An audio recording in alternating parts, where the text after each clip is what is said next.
Okay, hi. So now we are going to discuss this next topic of our Selenium testing series, which is the Selenium grid. So what is a grid? Selenium grid is a tool used together with Selenium RC to run parallel tests across different machines and different browsers all at the same time. Selenium grid एक tool है जो कि हम Selenium RC के साथ use करते हैं ताकि जो भी टेस्ट है उसे हम पैरेलली रन कर सकें अलग अलग मशीन्स में, अलग अलग ब्राउजर्स में एक टाइम पर. Parallel execution means running multiple test at once. ठीक है, बहुत सारे टेस्ट जो हैं एक साथ जो एग्जीक्यूट हो रहे हैं, एक साथ रन हो रहे हैं. The suite that specializes in running multiple tests across different browser operating system machines in parallel, right?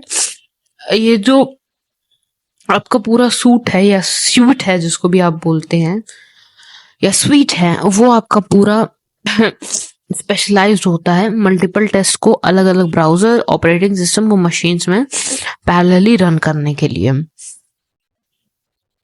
अब इसमें क्या होता है, it runs the test on multiple platforms at the same time.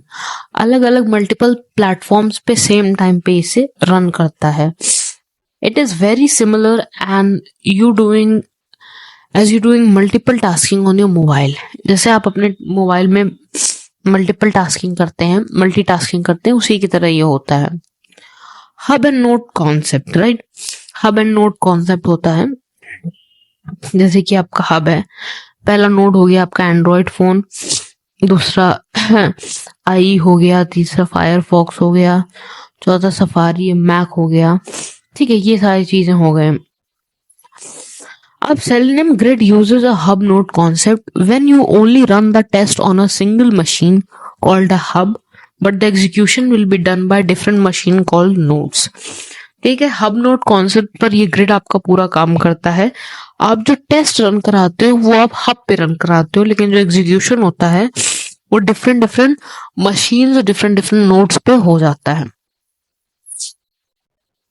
This is done by routing commands to a remote web browser where one server acts as the hub, right? ये जो है routing commands पर होता है, right? ताकि आप जो भी वेब ब्राउजर है, रिमोट वेब ब्राउजर है, वहां पर यहाँ पे एक सर्वर एक्ट कर रहा है हब की तरह. ठीक है, एक सर्वर हब की तरह वहां पे एक्ट कर रहा है. The hub routes test commands to multiple register grid nodes. तो जो हब रूट्स है वो मल्टीपल जो टेस्ट कमांड्स है वो मल्टीपल रजिस्टर ग्रिड नोड्स पर वो रन करता है.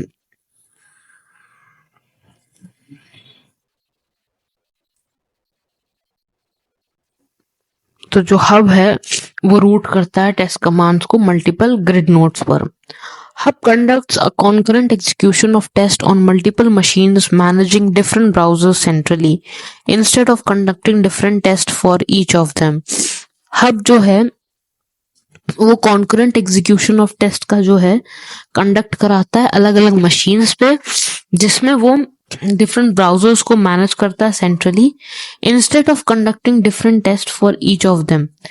हर किसी के लिए एक अलग से टेस्ट ना करके वो मल्टीपल टेस्ट जो होते हैं, जो टेस्ट होता है एग्जीक्यूट करता है मल्टीपल मशीन्स पे ऑन डिफरेंट ब्राउजर्स. ठीक है, When to use Selenium grid? अब आपको टेस्टर्स को Selenium grid कब यूज करनी चाहिए? To run test on multiple browsers and their versions, different devices and operating system. जो भी टेस्ट है वो मल्टीपल ब्राउजर्स पे रन करने के लिए, अलग अलग वर्जन्स पे रन करने के लिए, डिफरेंट डिवाइसेस पे रन करने के लिए, ऑपरेटिंग सिस्टम्स पे रन करने के लिए, right? To reduce the time that a test suite takes to complete a test. और जो भी टाइम है उसे रिड्यूस करने के लिए आपको Selenium grid को जो है यूज करना चाहिए. तो एक समरी के तरह पे यहाँ पे आपके पास लिखा है Selenium IDE एक फायरफॉक्स एड ऑन है जो आप यूज कर सकते हैं creating relatively simple test cases and test suites, right, जिससे आप टेस्ट केसेस और टेस्ट सूट्स बनाते हैं। फिर Selenium RC होता है जिसे हम Selenium 1 भी कहते हैं। ये फर्स्ट टूल होता है जो यूजर्स को प्रोग्रामिंग लैंग्वेज जो यूज करके टेस्ट बनाने में मदद करता है। वेब ड्राइवर होता है जो टेस्ट स्क्रिप्ट्स को अलाउ करता है ब्राउजर से कम्युनिकेट करने के लिए और ओएस लेवल पे उसको कंट्रोल करके। Selenium Grid क्या होता है? एक टूल होता है जो कि Selenium RC में यूज किया जाता है। जो भी पैरेलल टेस्ट हैं वो डिफरेंट ब्राउजर्स और ऑपरेटिंग सिस्टम में एग्जीक्यूट किए जा सके। तो ये था पूरा आपका जो मैंने अभी आपको जितने भी Selenium के कंपोनेंट समझाए उनके बारे में। ये बहुत जरूरी था जानना बेसिक कॉन्सेप्ट, ताकि आप समझ सकें कि ये पूरा Selenium टेस्टिंग का प्रोसेस जो है वो किस तरह से काम करता है, इसके कंपोनेंट्स किस तरह से काम करते हैं, क्या काम करते हैं। So that's all for this video. अब अगले वीडियो में हम इंस्टॉलेशन की बात करेंगे, आगे आने वाली वीडियो में कैसे हम इंस्टॉल करेंगे। और तब तक के लिए have a nice day, bye.